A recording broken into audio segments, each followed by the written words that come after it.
fail. It doesn't have to be you, of course, because you're not going to be the one that fails, but give some of the reasons why. I mean, there are some sobering statistics out there that, according to the National Association of Realtors, 48 percent of realtors sold one or zero deals in 2023. I'm still waiting on the 2024 stuff to come out. If you are a buyer and you go to Zillow and you click on what you think is the listing agent to buy the home, as we know many people do, if you get that agent as your agent, you've got a 50% chance that that person has sold one or fewer homes in their career.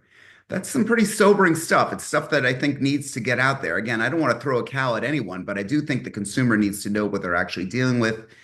I've got a theory about this, and today I think this topic is important because the only way that you could actually get ahead is by understanding where the failure points are. This is not a curse word. This is a motivation word.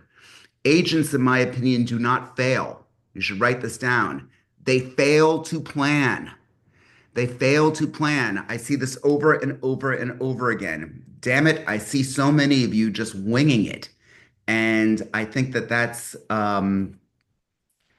really something that we've got to be mindful of if we're going to really have some true success here. So, what I want all of you to do, if you could just take a couple minutes here, um, go into the chat, put out a reason why either you failed or because you've never failed, put a reason why you see some agents fail. Put that in the chat right now.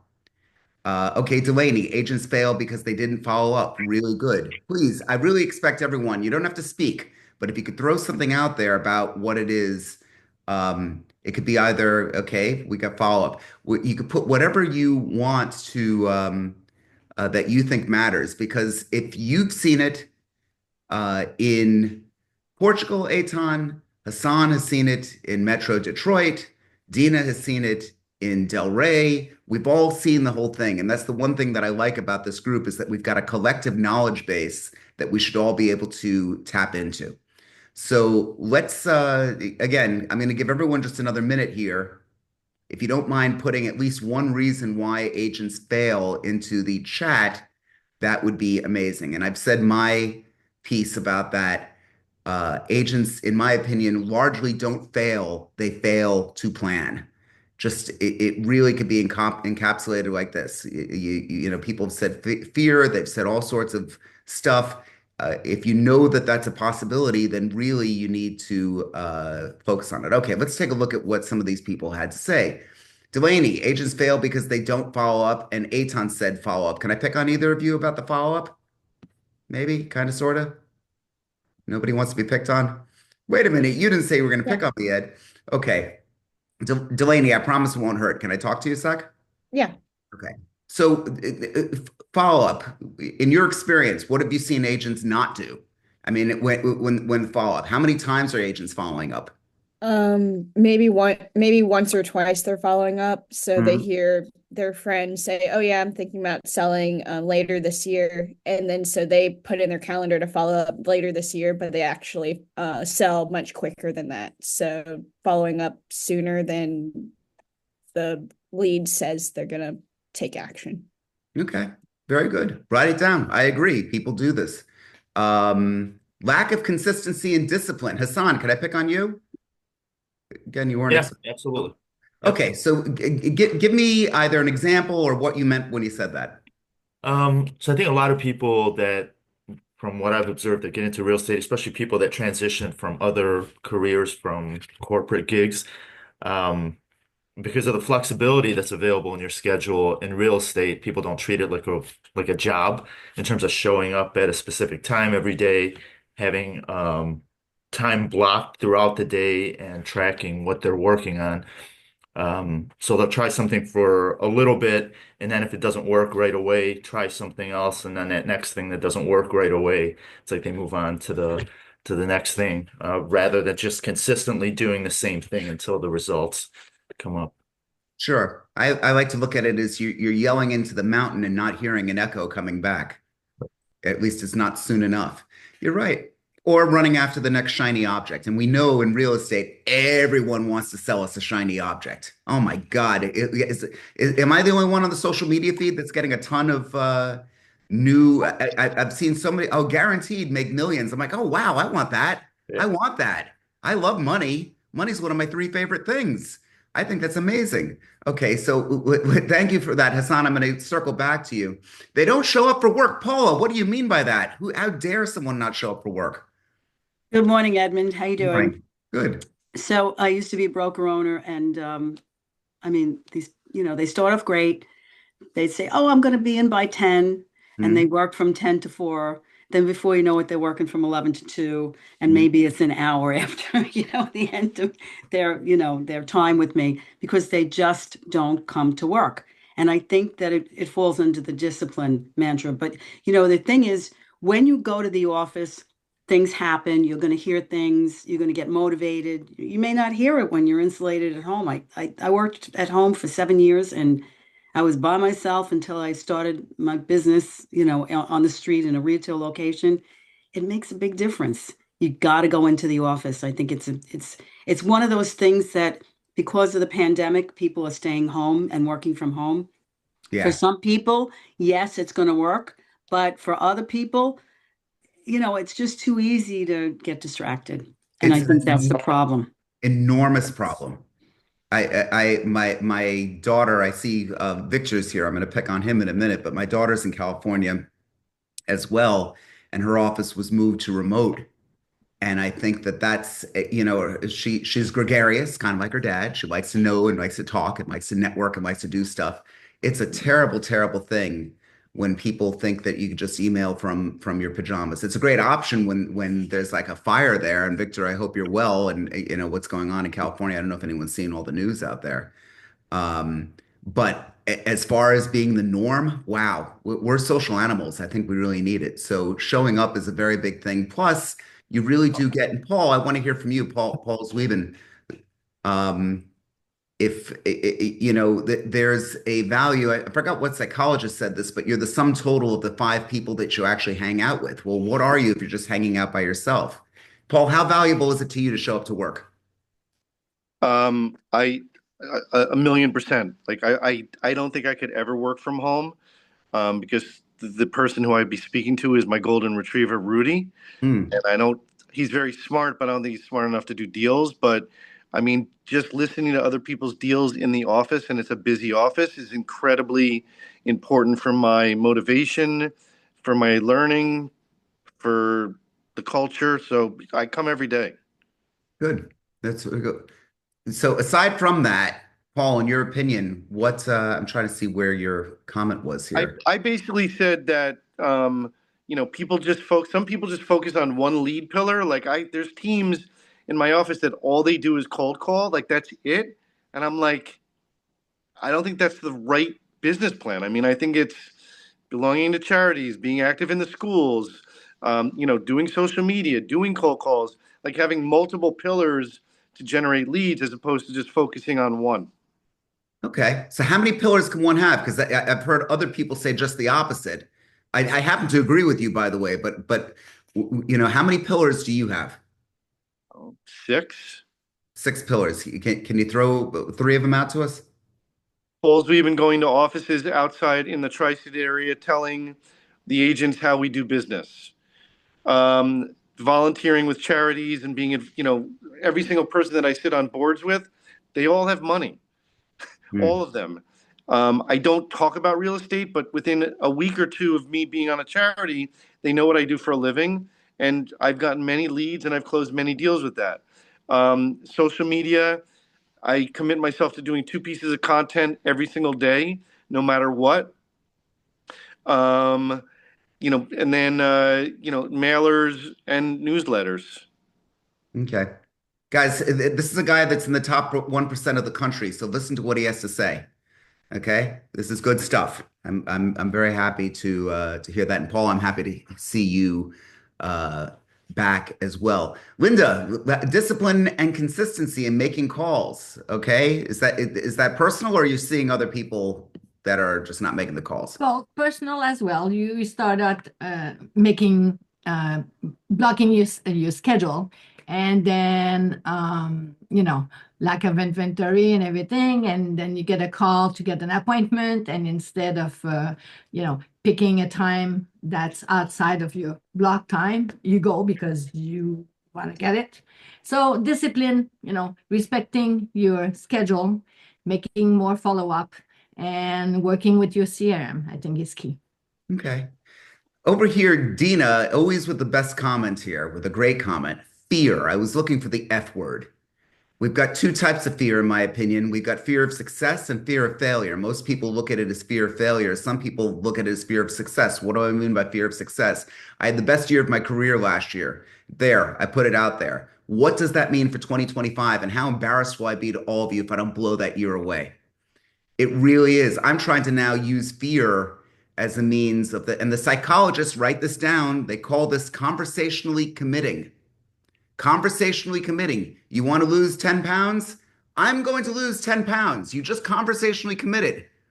Now, if you come back with mustard on your sweater 2 months later and you look like a fat fuck, they're going to say, okay, you lied. You lied. Sorry for saying fat. The point is, weight is a big thing with me. I've always struggled with my weight. But I think the point is, conversationally committing really does matter. So one of the things that you actually do, if you actually really put it out there and consistently put it out there, you're going to try and live up to that thing. Terry Robinson, do the work, expect it to come back to you. Very good. I like that. That's more of a piece of advice than anything. Having tech issues, no audio. Okay, having tech issues, no audio. That's Victor. Victor, I'm glad that you joined us, and if you get your audio together, I'd love to hear from you. Okay, so we tackled some of the more common things that people have. I'll let you know that fear was really the focus that I wanted to get onto. I'll give you a very real scenario that I'm in right now. It applies to all of you. There's a very expensive, or what will be a very expensive property here in my community. When I mean expensive, it's a lot that will sell for close to $10 million. This is a deal that every one of us would love, right? Myself included. Here's the thing. The guy's alive. He'll sell when he's dead. I, having gone through this with an ailing parent years ago and having people contact me, think it's absolutely obnoxious for anyone, especially a realtor, to do that. I think it's disrespectful. I think it's it's just not me, not my brand. Here's the thing. I lose to people who think the opposite. I consistently lose to people who think the opposite. What does one do with that fear in that case? What is a strategy that we could put around that? Okay, Paula. Well, you don't want to be an ambulance chaser. I mean, that's Yeah, disgusting. I get it.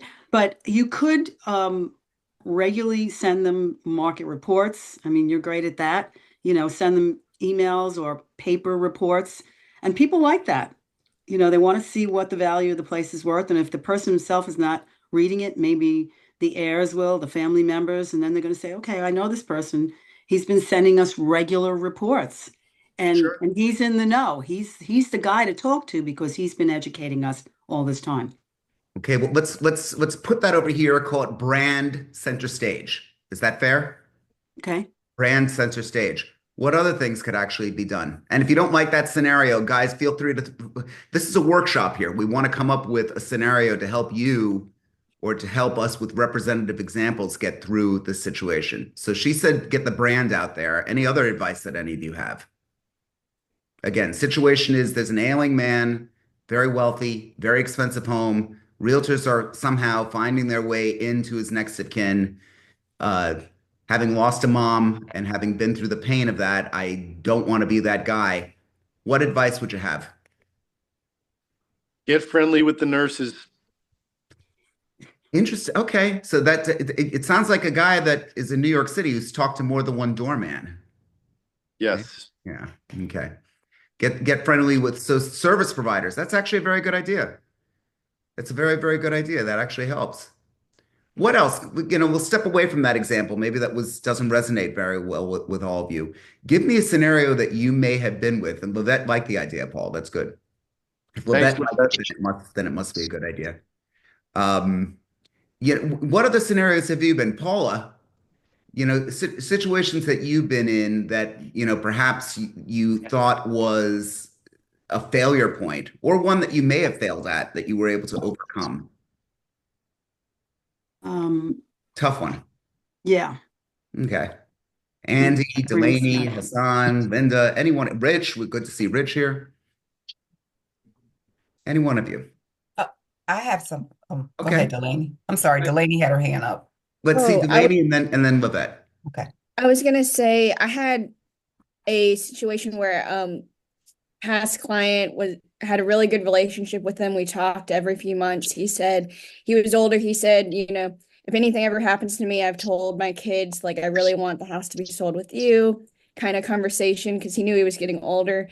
And then come he does pass. And I didn't really know how to, I didn't want to be an ambulance chaser like you said. So in this case it'd be kind of considered a failure. Like I ended up writing just a um one of I can't think of the sympathy card and Okay. mailed it to the residents, but that's kind of as much as I did because I don't think there was really anything that I could. I'm not sure if there was something that I could do right in that situation, but kind of maybe a little too late. Okay. Look, by the way, there's a failure point for all of us. And truth be told, if you think the idea I'm surprised nobody said, Ed, fuck it, stay with your guide, your moral compass, and let the deal go. You don't have to get every single deal. It's certainly taken a lot of energy to talk about it with all of you here. There's a lot of different deals going on all the time. In fact, 7.5% of all homes are going to sell this year. Okay, why do I know that? Because that's what happens every year. And there's going to be a huge number of deals that are going to take place. There are those that get away. Perhaps it's too much energy. So I want to put that out to all of you. One thing that people have is they will fail because they just focus on something that is just too difficult. And I've said this in past meetings. If you don't want a cold call, you can't do it. You feel like you're constantly ripping band-aids off your body, off your hairy body, then don't ever cold call. Let's find another strategy. Got to find another way. That's really, really important. Victor, you get your audio back yet or no? Maybe? Oh, he just I went away. think so. Oh, there he is. Everyone, hold on. Another Christmas miracle. Victor, Shock, first of shock. all, how are you dealing with the fires there? Are you safe? I'm fine as far as I know. I'm trying to get the news stuff at the moment.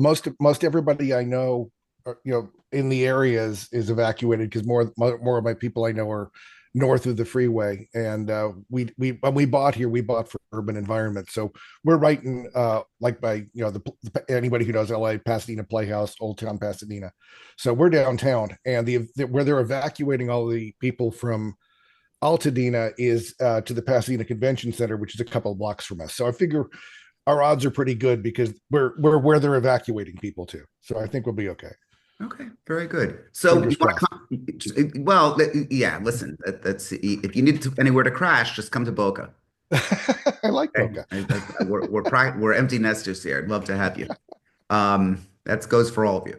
So, so Victor, failure points or where do you see realtors? And I know you've had a storied career in film and television and other areas. Where do you see people failing?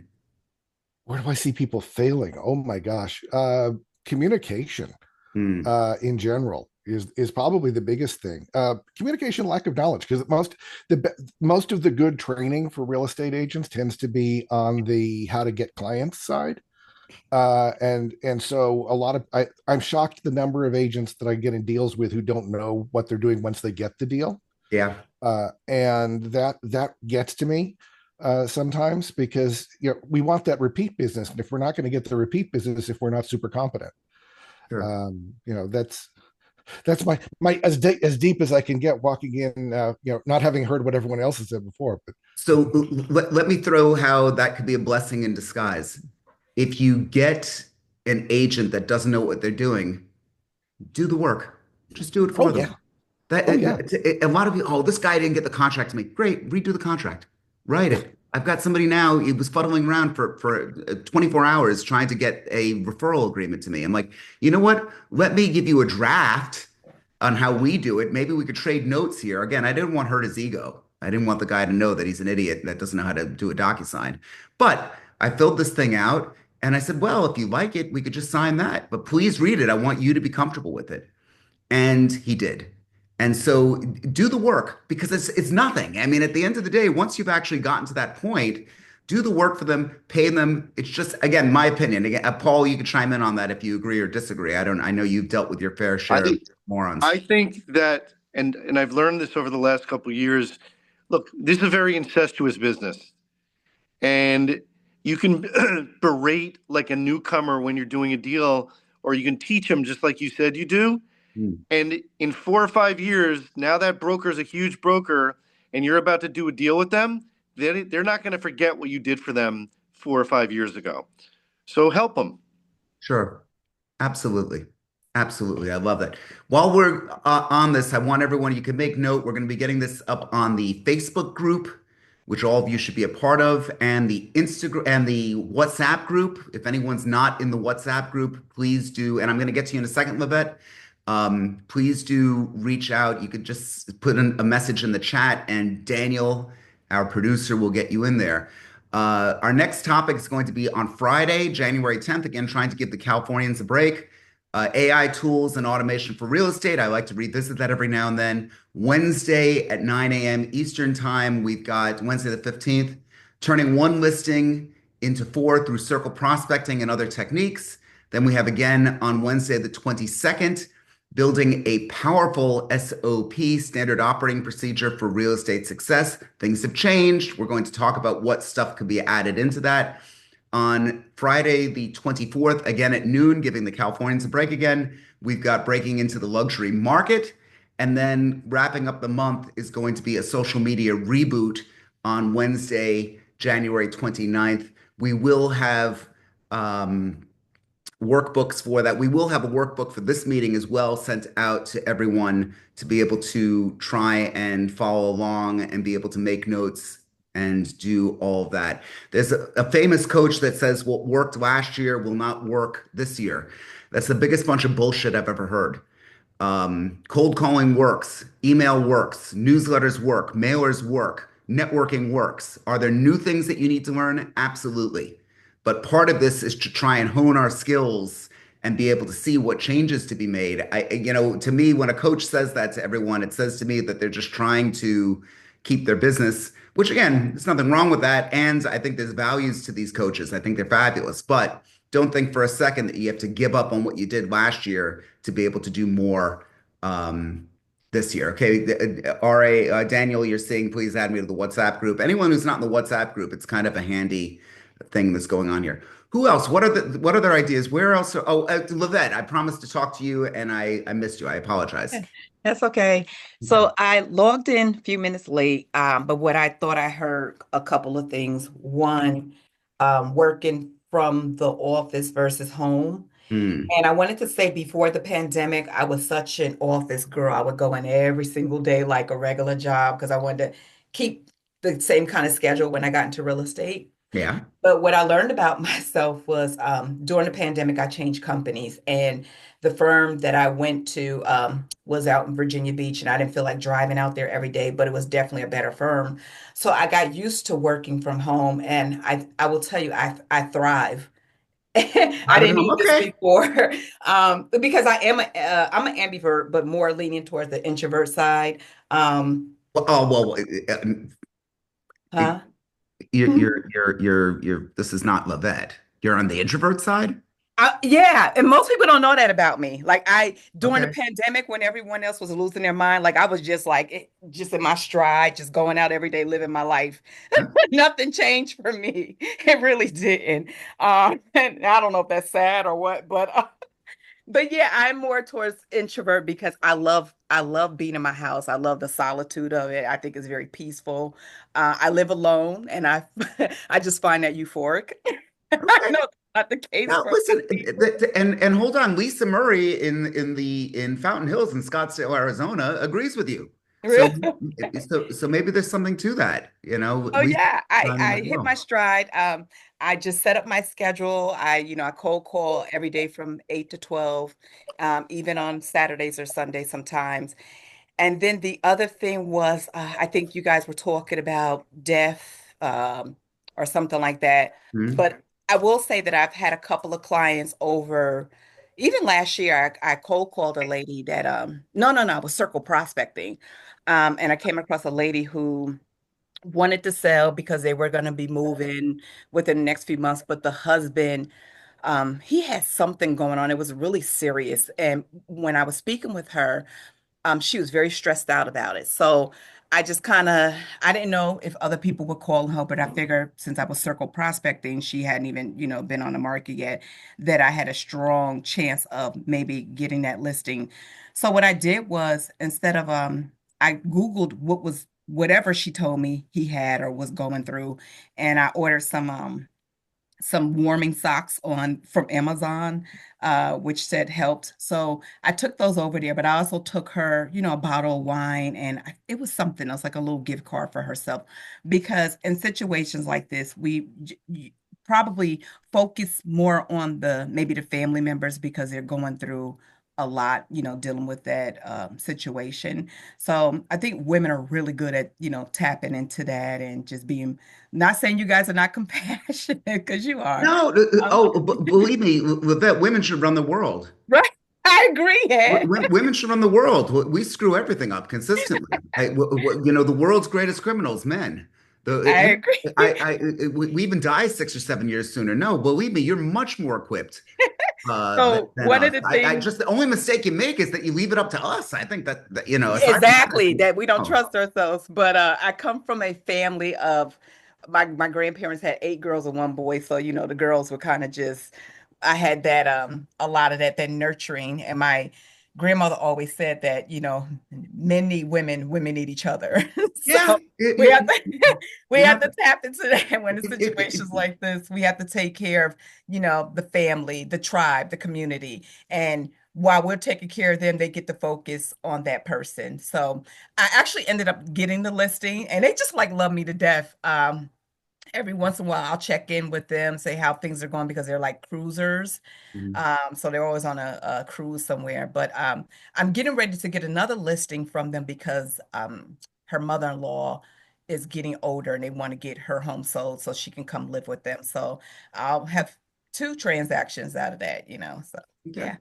Good. Listen, it happens that way. We had I call it round trips. Sometimes you get a Mhm. lot from just a few sets of people. Guys, okay, Paul, I'm going to get you in 1 second. As far as what you really need to consider focusing on is taking the Concord to success. Try and service, and we're going to be talking quite a bit this quarter about the luxury market and the high-end work. Doesn't mean that you can't make a great living working on $300,000, $400,000 homes. Happy New Year, Paul. Let's catch up later. Um, but it doesn't mean that you're not going to be able to do that. However, you could make uh, you can make a lot of money selling $1 million home. You can make 10 times that selling a $10 million home. Choice is yours. So we're going to be focusing quite a bit this quarter on just breaking into that market. A lot of you I see put different things. One person said famously to me, "I don't swing in those circles." Great. Let's find a way for you to swing in those circles. Let's find a way to actually get in. You're going to be discriminated against no matter what, depending upon where you are and who you are. Um, you need to try and find out. Somebody said the tribe. I think that's important. Paula, let's talk to us. Okay, going back to the get in the office mentality, I kill myself every day to be in first because we do use an upboard because there have been some squabbles over who gets the lead.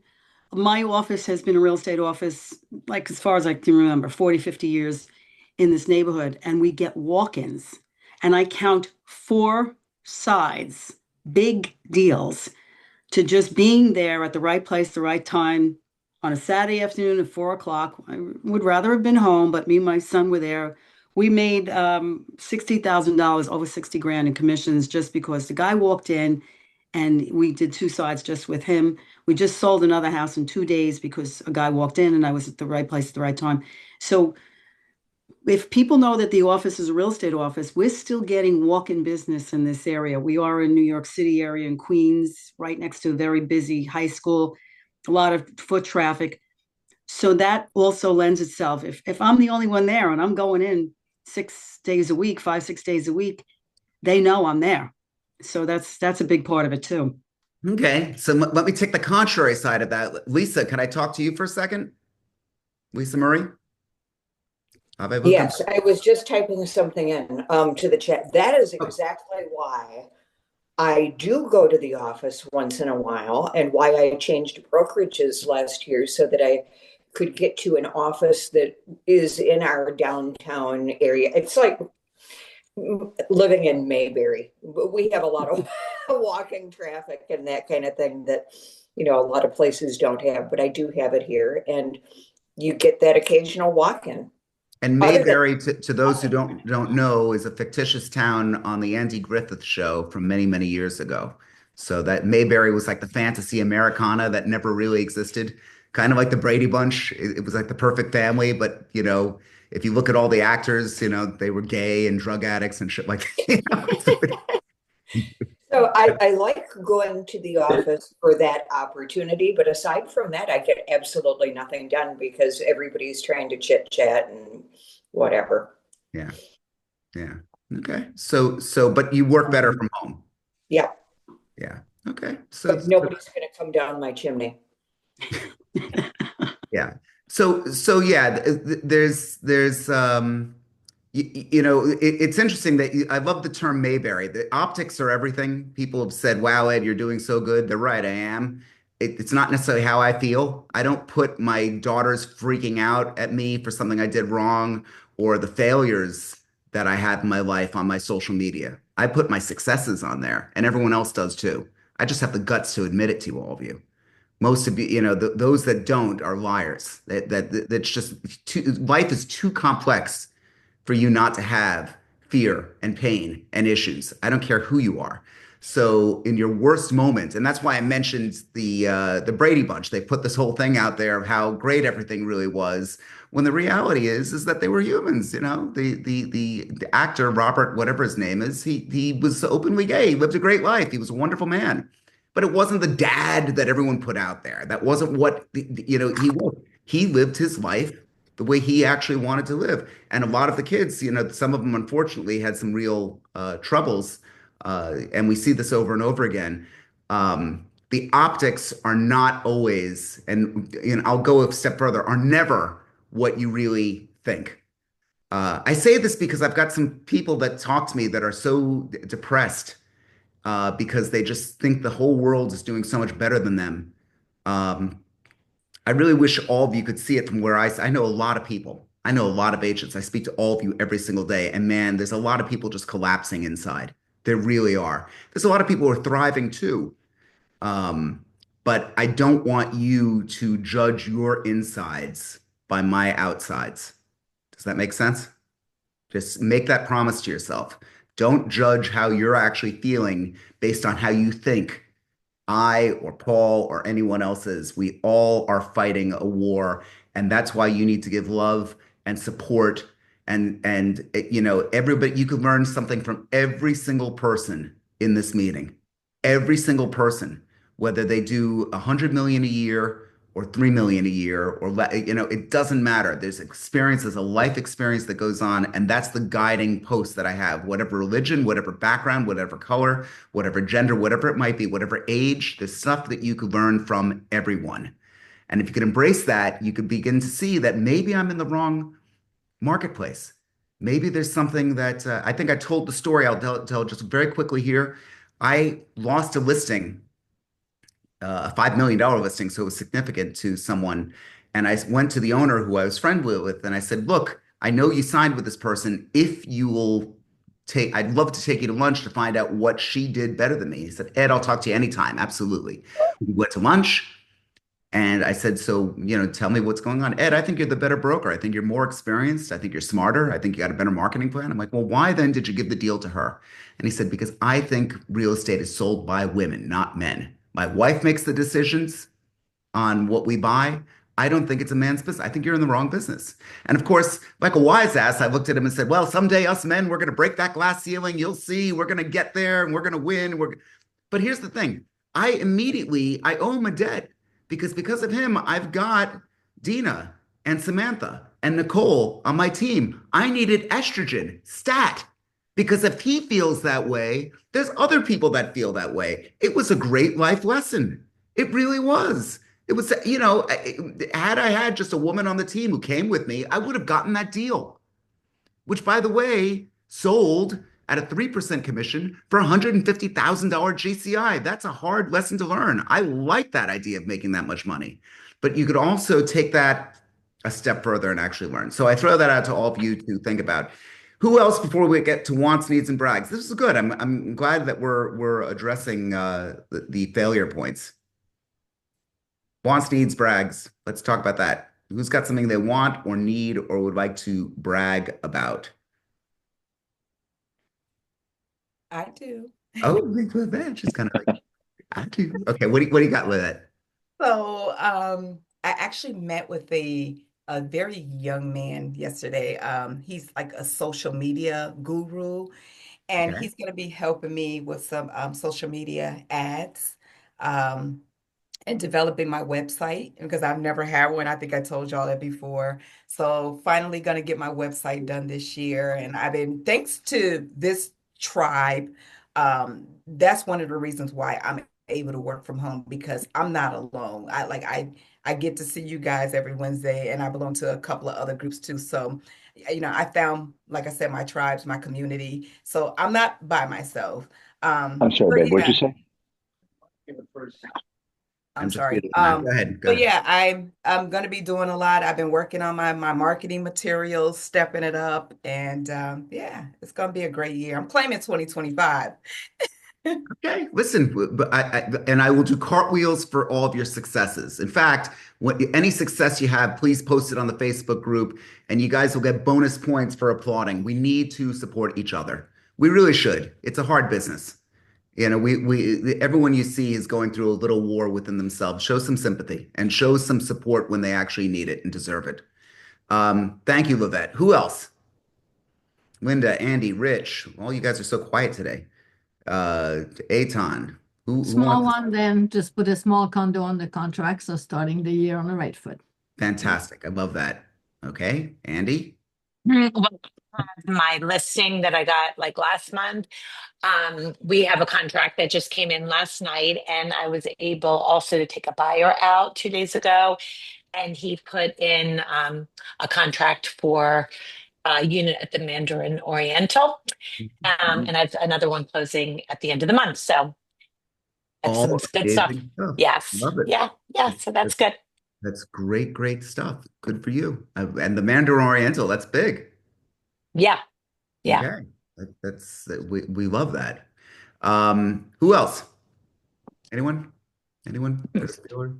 There's Bueller.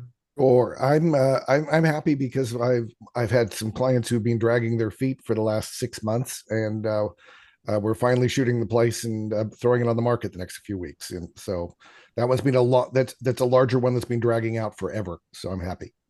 Sure.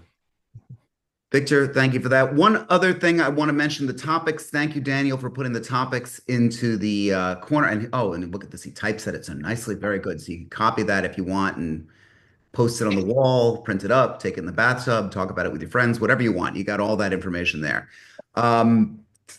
We also have next month we're going to be talking about the deals from within.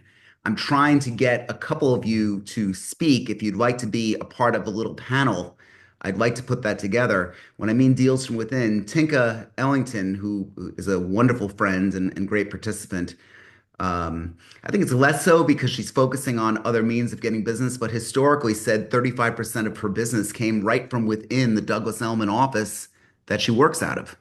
How could this be? How could this be? Well, there's a lot of inexperienced agents that don't know what the heck they're doing. Maybe you could help them. There's a lot of people that want to take a vacation every now and then, and they need that type of follow-up. So I'm trying to squeeze the rock to find out where all this opportunity is. You might be shocked to find out that she's not alone. There's a lot of people who are getting business right from their very office. So we're going to be talking about that sometime next month. I throw that out there not because we have a date, but if you want to be one of the people that I pick on, I could use some people to pick on with that. Okay, last little bit. Anyone else want to comment or say anything or have any questions?